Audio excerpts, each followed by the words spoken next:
Brazilian left back Souza ke Tottenham. Dia Maida. Berita panas dari Tottenham.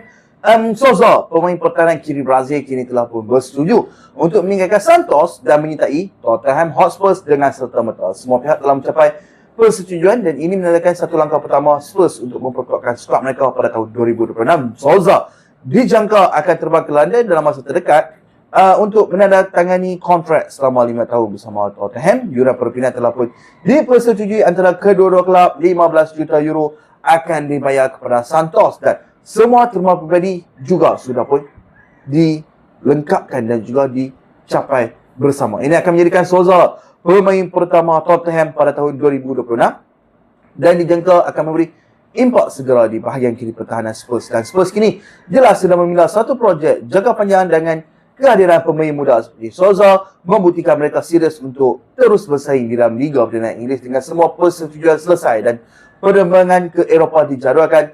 Satu perkara jelas, dia Maida untuk Souza. Tottenham sah memulakan projek 2026 dengan Souza. Ini hanya permulaan dan kita akan terus ikuti perkembangan terbaru dari London. Souza ke Tottenham, dia Maida.